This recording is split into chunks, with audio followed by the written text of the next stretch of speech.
back in the year 1947, there was a pilot known as Admiral Richard Byrd.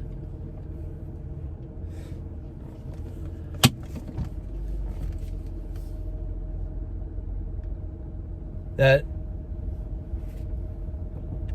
supposedly wrote in some journals of his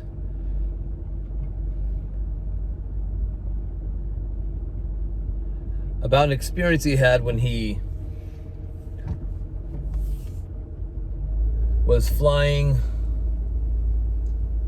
over Antarctica, headed toward the South Pole.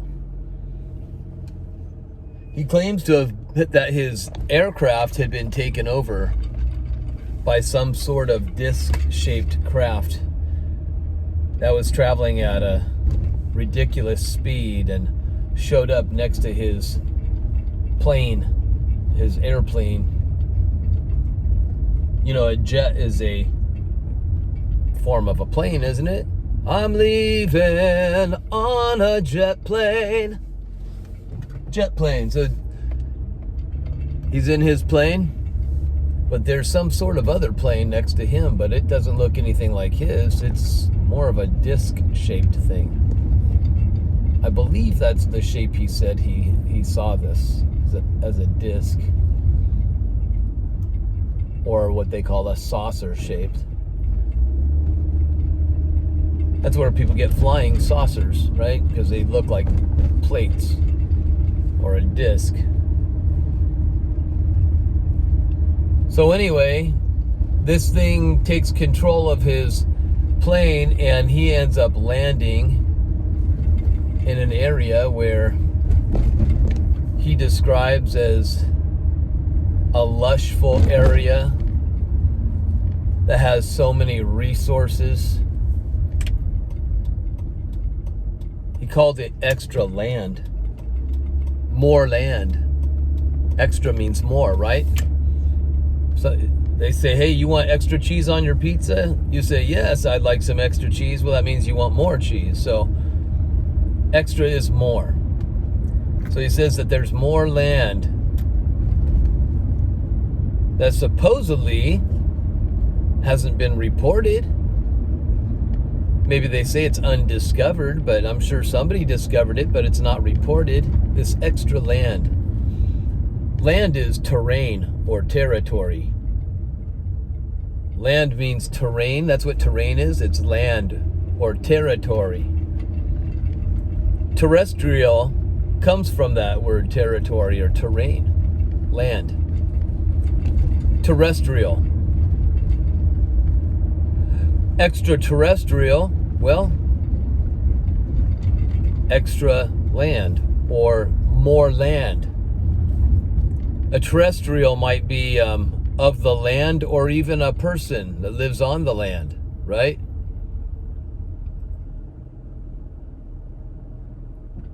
A person of this particular land.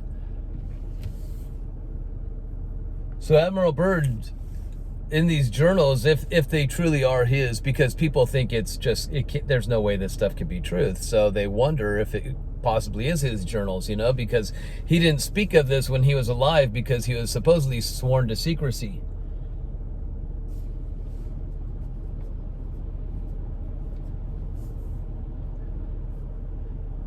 But when his journals were found, you can go online and actually look him up and see what he has to say for himself, if that is his writing. So anyhow, I made a video recently talking about UFOs and a strong delusion, that the book of Thessalonians, 2 Thessalonians chapter 2, verse 11. Paul writes to the Thessalonians and says that there's going to be this lawless one who comes in the power of Satan, or in the energia of Satan, which is energy. Energia, it's where we get the English word energy. So he's going to have some sort of an energy, right? Or technology. And he's going to come with all lying signs and wonders. A wonder is a phenomenon.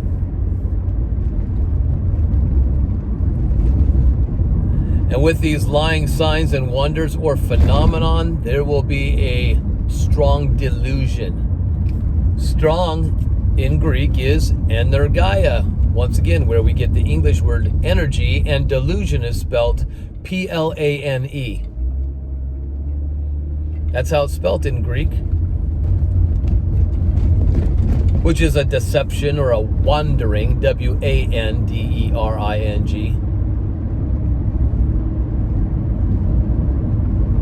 But it's spelled Plane. The Greeks pronounce it plane, and we pronounce it in English plane. Just like the Greeks pronounce energy energeia, we pronounce it energy, they say energeia, and then a plane. And I was saying a plane could be a jet or a craft, something of the air that travels through the air. So an energy plane, some sort of an energy plane, right? Some sort of a craft that has an energy like we've never seen before, some kind of technology, right? Admiral Byrd, he claims to have seen these things, a bunch of them, and then he also claims to have seen many different species of beings that were there in this land. And they all looked very different. I mean, some looked alike, but there were so many different types. You know, even if you read the Bible and you read about angels, you'll see that angels come in very many different shapes and forms. Some are high-ranking military angels. Others are beastly looking. They look like creatures, like beasts, right?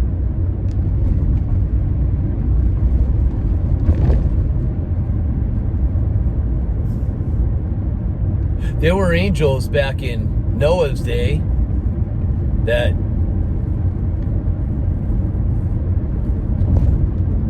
came here and had relations with women. Did you know angels are able to reproduce? Or did you think they were just invisible little creatures with wings and play harps up in the clouds?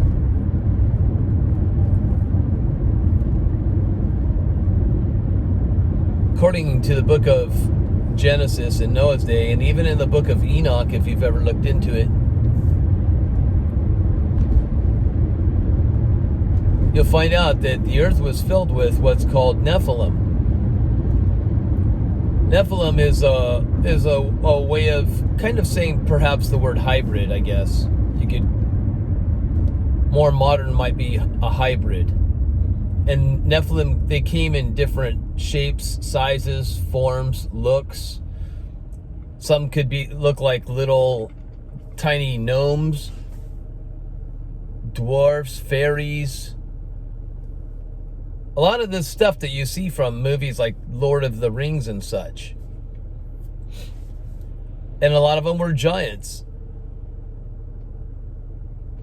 And then the Nephilim, they had children of their own. So perhaps these beastly looking angels, maybe they had relations not only with women, but also maybe with creatures on earth. And therefore they created hybrids, and maybe some of these creatures ended up being huge, what you might call dinosaur, because their children wanted to eat. So let's make some big creatures for them to hunt and kill and eat. Maybe, perhaps, right? Maybe some of these hybrids still exist today that have some abilities that you might call supernatural, such as the reports of people that have claimed to have seen this creature that is called Sasquatch. Some people see shape-shifting creatures. One of them's called Dogman. Whether that thing changes shapes or not, people see this thing as Dogman and say it's very scary and demonic feeling to it. I had a friend I was talking to the other day, and he was doing some deliverance ministry, and he told me, he says, man, he says, I don't know if you believe this, but he says there was this woman that was totally possessed, and he says she shape-shifted on me. He says I was commanding over her to be free in the name of Jesus, to be healed, and he says her face turned into a wolf. I said, no, dude, I don't find that shocking at all. I believe in the supernatural, you guys. Otherwise, I wouldn't believe in the Bible. It's a very supernatural book, right? And I wouldn't believe in God, and he's a very supernatural God.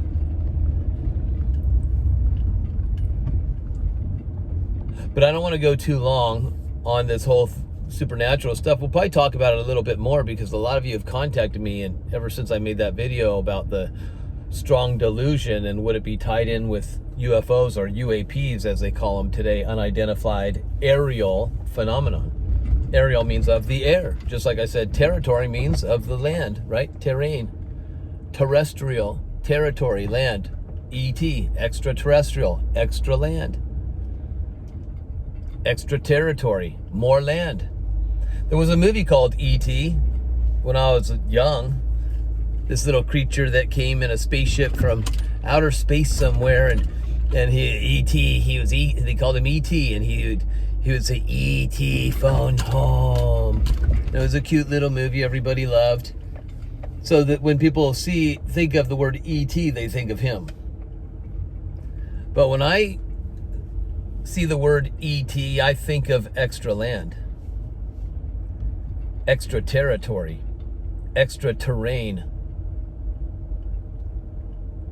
And yeah, there could be beings on this extra terrain or extra territory. When God flooded the earth in Noah's day, these beings were wiped out.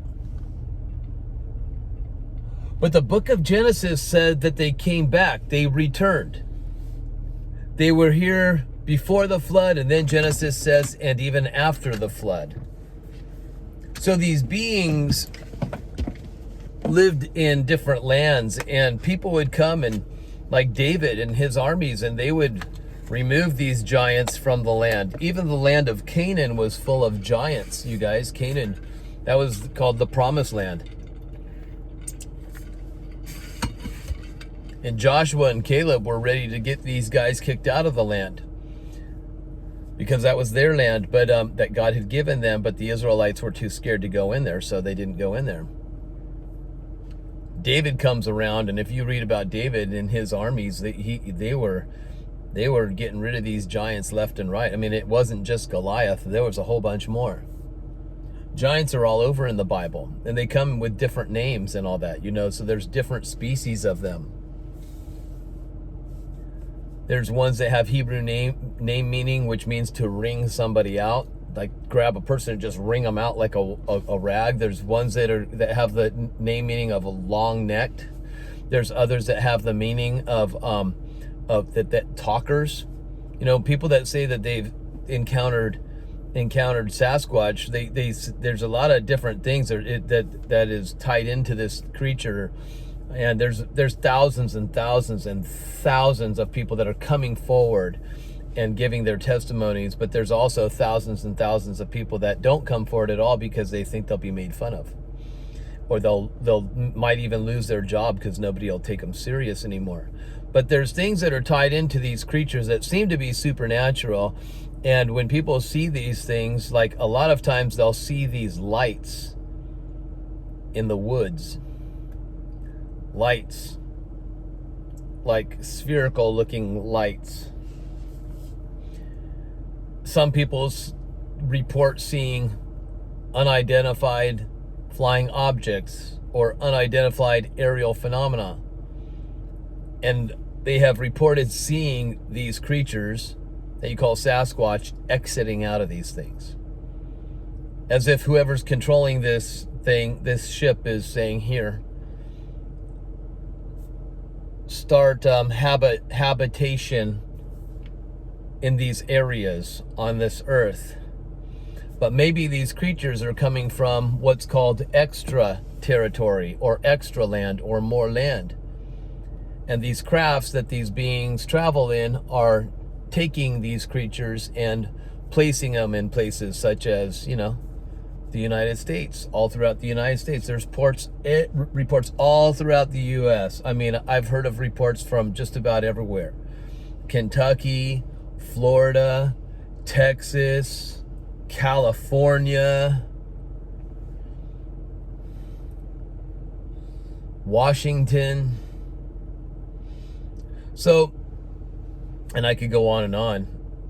I personally know people that have experienced these creatures, and it was always something terrifying, except for one man that I know that is a doctor from Northern California. I was cutting his hair, and we were talking. There was a camera crew down the street from the salon I was at, and they were filming an episode of something called Finding Bigfoot. And so he was like, "Oh, what's the camera crew down the street?" And I said, "Oh, they're filming something called Finding Bigfoot TV show. Some kids were out in their yard and they made a motorcycle track, like a track to ride their little dirt bikes in, motorcycles. And they're filming each other, and back in the woods behind them, you see something on 2 feet running at like 40 something miles per hour, which is crazy, a big hairy guy running at 40 some miles per hour, maybe 42 or something like that. 40, let's just say 40 miles per hour. That's really fast. Running through the woods and standing at about 8.5 feet tall. And they didn't really see this thing in the film until they watched their video over and over again. And hey, what's that? So anyway, these guys from Finding Bigfoot came out to interview these guys. And the doctor whose hair I was cutting, he says, I'm a doctor. And he says, I'm a scientist. And he says, and I don't believe in anything unless I can prove it. He says, that's why I don't believe in God. And he says, and I don't believe in UFOs because I haven't seen them. I can't prove them. But he says, but that Sasquatch thing, Bigfoot, he says, my friend and I were hiking in the Sierras, if you guys know where the Sierras are. They were hiking in the Sierras, the mountains. And he says, and my friend and I were hiking, and we had with us our little flip phones. Do you remember the days of the flip phones? They're not quite the technology of the iPhones that we have today, or some other phones, Androids and such, but he says that they stopped. Him and his friends stopped. They're like, what's going on over there? And they see some really big looking guy that's got some kind of looks like a hair suit or something, and he's jumping like 20 feet from one boulder to the next boulder. They're watching this, and they're like, what? Hollywood must be out here, and they're filming a movie. They're looking up in the air like, where's the helicopters? How's this guy doing this? Because they imagine that he's attached to cables, and the cables are making him go from one boulder to the next with the greatest of ease. He said this guy was just doing, jumping. And he says about 20 feet. Says so they took their flip phones out and they're filming it. They were pretty excited, like, whoa, I think we just walked into a movie set out in the middle of nowhere. What are they doing? Filming out here.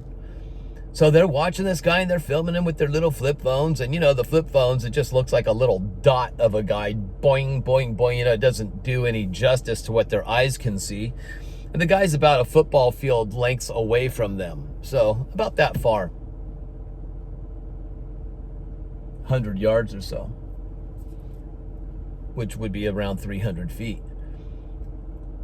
So they're watching this, and they got their phones out, and then the guy they can't see him anymore. And when they get over to that spot that he was at, there's no camera crew, there's nothing. They're looking around, what's going on? What the heck is going on?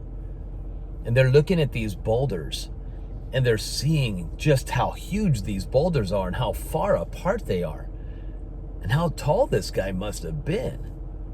I'm like, he had to have been at least 9 feet tall. Is the world's tallest man out here wearing a hair costume? Black hair? Is he out here doing the greatest stunts ever? Just to mess around with people that just so happen to be walking 300 feet away? He's like, Mike, he says, And his name was Mike too, the customer. Mike says, you know what, Mike? He says, I believe these creatures are real because I seen them with my own eyes, me and my friend.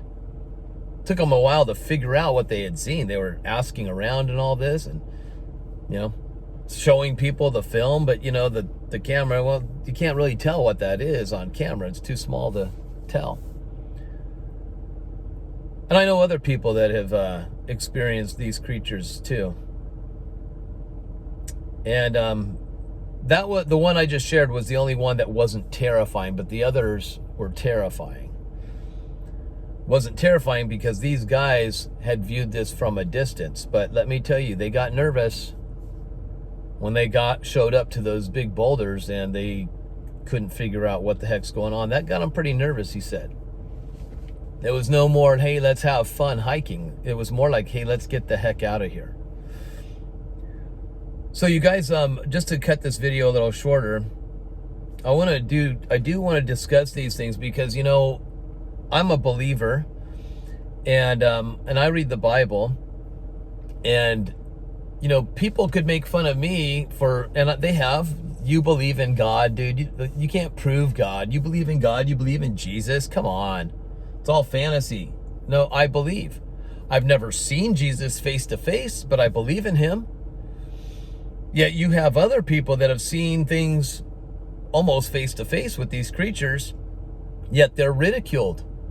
They actually see something and they're ridiculed. And then so they go to people that ridicule them for answers. And so maybe they come across somebody like me that's a believer. I read the Bible. I believe in God. I haven't seen God with my eyes, but I believe. So they come to me and maybe they want to ask me, what do I think? What are these things? What are these things in the skies, and what are these creatures? And if I were to say, don't believe in that stuff, it's all a bunch of baloney. Come on, what are you? Are you nuts? You a tinfoil hat wearing conspiracy theorist or something? If I did that, they'd come back to me and say, wait, don't you believe in an invisible God that you've never seen before? Well, yeah. Why do you believe in him? Because religion forces me to. Because I grew up being told I better believe in God or else I'm going to experience his wrath. Was I scared into believing in God, or do I choose to believe in God? And have I put evidence together, and that's what caused me to believe in God? Because I left religion a long time ago. I could have quit believing in God, you guys, but I don't. I didn't quit believing in God, but I believe in God differently than what religion has taught me. So if people come to me looking for answers, and I've read the Bible, maybe I can share some answers from a biblical view, right? Instead of a scientific explanation or even an explanation from people such as NASA, who I think are deceivers anyway. So I look into these things and I'm interested in talking about them. And if you guys want to hear more, and I could, maybe someday I'll make a video sharing all my experiences that I've had with what you might call supernatural. I did a video years ago on my old channel, the one that got hacked. There was a video I made called If It Happened, wait, what was it called? Until It Happens to You. Until it happens to you, meaning you won't believe it until it happens to you, right? I won't believe it until I see it. And a lot of people that have experienced UFOs, seen these things, or even these creatures called Sasquatch or Dogman or other demonic entities, or these beings looking like aliens or whatever. People that have seen these things, so many of them never believed in anything until it happened to them. That'd be a good title of a book, by the way, Until It Happens to You. So I'll share some things eventually. It would be a long video, though. I don't know if you guys want to hear me talk for probably 2 hours at least, but I'd try to condense it like I'm trying to do right now with this video. But anyway, getting back to this Admiral Byrd stuff and all that, and what he had seen, and he talked about this land, this extra land that has not been spoken of, perhaps undiscovered, full of resources. So much to this land that he says it could take care of everybody's needs for the rest of eternity, right? So is he cuckoo? Is this made up? Or is there something out there? Because all the research I've been doing, it seems like there's a big secret being kept about Antarctica. And perhaps Antarctica and beyond is where this extra land starts. You should look into Antarctica and see for yourself. Extra land, extra terrain. Well, don't the satellites and doesn't NASA show us everything about the Earth? Listen, I don't trust anything that NASA has to say. They lie about the meaning of their name, so why not lie about much more? Because NASA actually comes from the Bible, and it's spelled NASA in Hebrew. It means to go up, to lift up, to carry away, up, up, and away. That's where they got their name, not some acronym that they made up. National Aeronautics Space Administration. I don't believe that at all, right? So if they're willing to lie about just their name, what else are they lying about? What else are they not telling us, right? Maybe they're just an agency that's used to make people believe that they've got, oh, NASA's got all the answers. If anything's out there, they would let us know.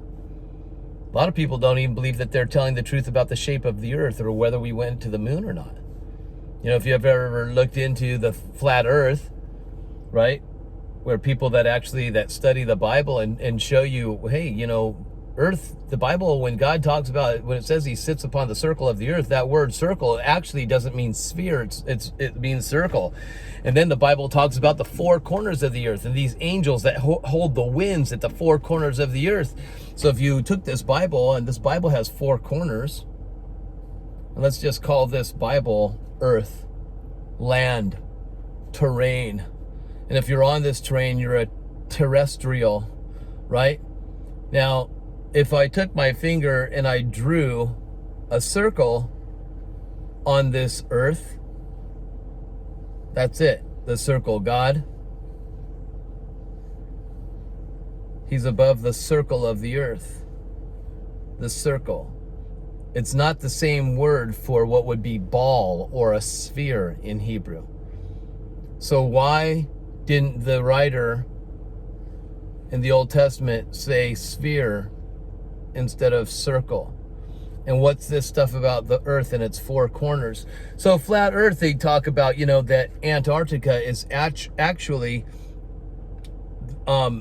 it's ice for sure. You've seen pictures of Antarctica. People have flown to Antarctica, but you have to have a lot of money to fly there, and supposedly they don't really show you much of Antarctica. They might show you some penguins and such, but not a whole lot.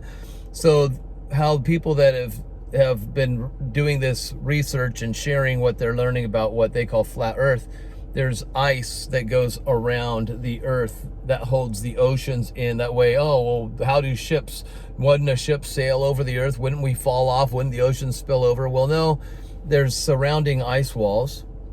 And supposedly when airplanes and all that, when they fly, they go more around in a certain movement instead of flying straight off the earth or anything like that, right? There's a lot behind it to explain. I won't even attempt that right now. So anyway, I would agree with these people that I don't believe that NASA is telling the truth. What the earth looks like and all that. I haven't been up in the air high enough to be able to see that.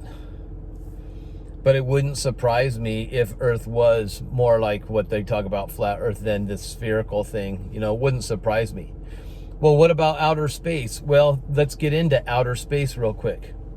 Outer means beyond, right? The outer edges, the beyond edges. It ties into extraterrestrial or extra terrain or extra territory or extra land or more land. Outer space. If you tell somebody, get out of my space, you're not saying get out of my outer space where the planets and stars and all these things. No, you're saying your space, your territory, your terrain. You're in my space, you're in my terrain, you're too close to me, right? Even the world right now, when this whole COVID stuff started, they want you standing at least 6 feet apart. Keep your distance. keep your space. So we're not talking about outer space. We're talking about where we are standing right here, right now on this earth. And your space needs to be 6 feet apart from my space, right? You get that? There was even a thing called MySpace before Facebook. It was a social media thing, MySpace. They weren't talking about my outer space. They were talking about my world. It was MySpace, my world, my life. So outer space, instead of looking up and thinking about all the cosmology stuff, the stars and the heavens and all, you might switch your thinking about outer space and thinking about what's outer or extra, or more space or territory or land or terrain that we're not being told about. And maybe these beings inhabit that space or territory, that extra territory, extra terrain, which would cause them to be called extraterrestrial. See, there were some angels that had fallen in Noah's day. Jude in the New Testament writes about this. There's only one chapter in Jude. So if I say Jude chapter 1, they don't really list a chapter. It just starts here with verse 1. And if we travel down to verse 6, it says that there were angels who did not stay within their own position of authority, but left or abandoned. It's the Greek word apolipo. It means to leave behind or abandon. So they left behind or they abandoned their, here's another Greek word, they abandoned their oikoterion. Oikoterion. Now, our Bible translators translate oikoterion as a proper dwelling, okay? Their proper dwelling, but I'll share the other spot because there's only 2 spots where this Greek word oikoterion is found in the New Testament. Here in Jude, chapter 1, verse 6, and in 2 Corinthians, chapter 5, verse 2, we'll look it up. So listen, so I'm going to translate this. And the angels who did not stay within their own position of authority, but they abandoned their oikoterion, he has kept in eternal chains under gloomy darkness. If you look up the word gloomy darkness, it actually means gloomy darkness. It's dark. It's so dark that you actually can touch the darkness. You can feel the darkness, right? It's almost like when somebody says, wow, you know, the tension in the air is so thick you could cut it with a knife. It's that kind of darkness. It's so dark, it's so tense that you could cut it with a knife. So they are held under eternal chains, under gloomy darkness until the judgment of the great day. Until the judgment of the great day.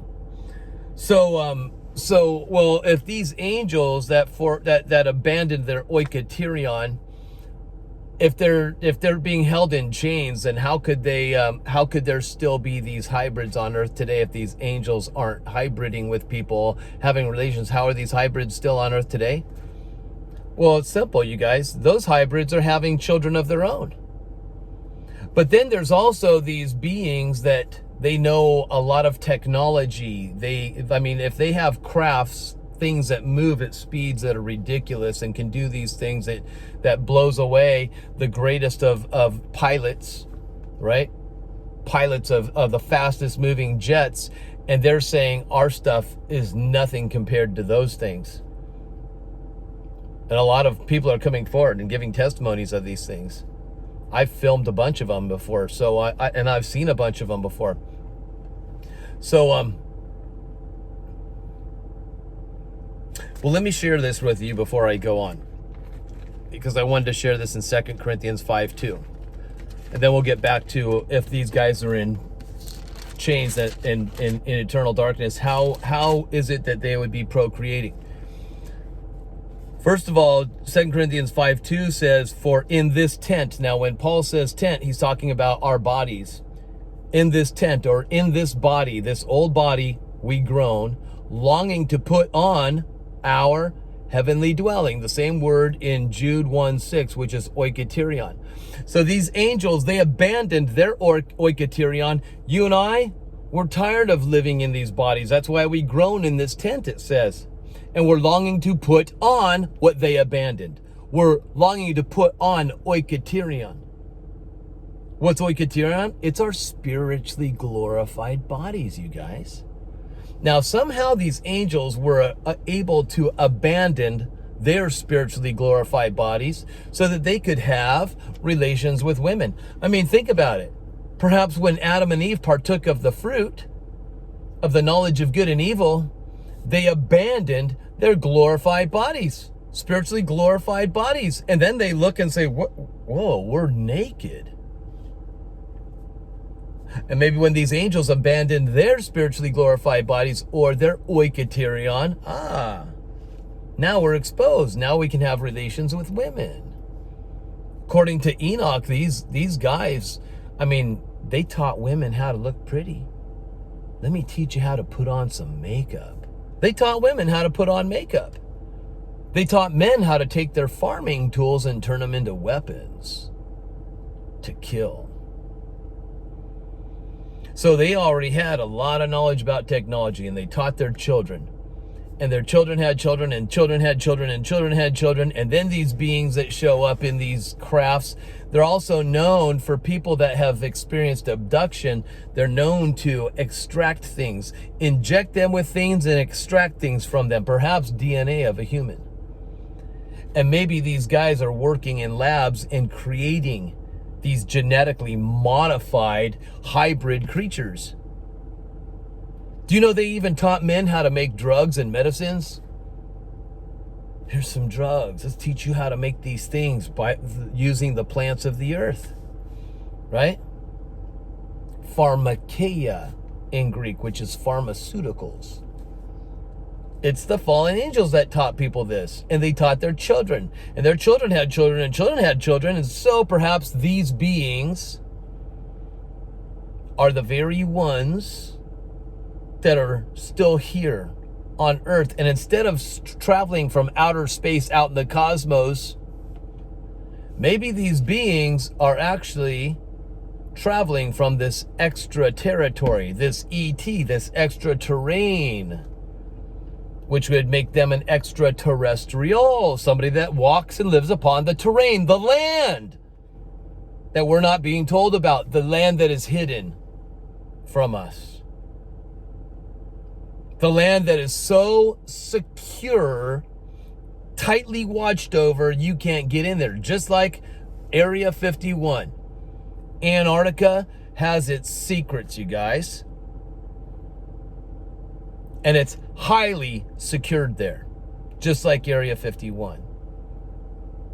So do not think that there are people out there that don't have any knowledge of what's going on. They sure do.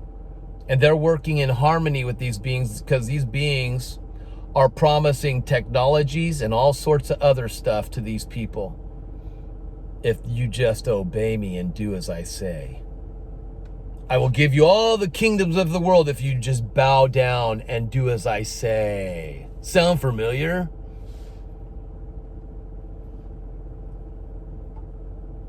I might sound cuckoo. You might think I'm a conspiracy hat wearing cuckoo, but let me tell you guys, this stuff's getting real. And I'm just answering your questions because a whole bunch of you contacted me and want to know what I think these things are, ETs and such. So I'm talking about, I think it's extra land. That's how I'm starting to see things. I think they want to have a great deception so that you'll think they come, we're your star brothers. We come from other stars and planets and galaxies and all this stuff. And then we end up saying, wow, it would be really ridiculous of us to say that we're all alone out here. How could we just be it? Well, we're not alone. There are spiritual beings, you guys. And there's corrupt ones. And they're still doing this corruption today. And these things are being seen more and more, and I think we're going to see a whole lot more of them. I personally think this is going to be tied into what's called the strong delusion, or the Energia plane, the energy plane. Crafts that move with different energies and technologies, with all lying signs and wonders to deceive people. So that we might say, you're our spiritual brothers, perhaps our spiritual fathers, perhaps, oh, that one right there, that's our spiritual Messiah, the one we've been looking for. Look at those miracles and wonders he's doing. Right?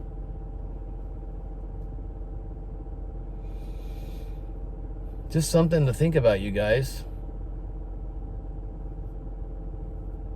I hope this answers your questions.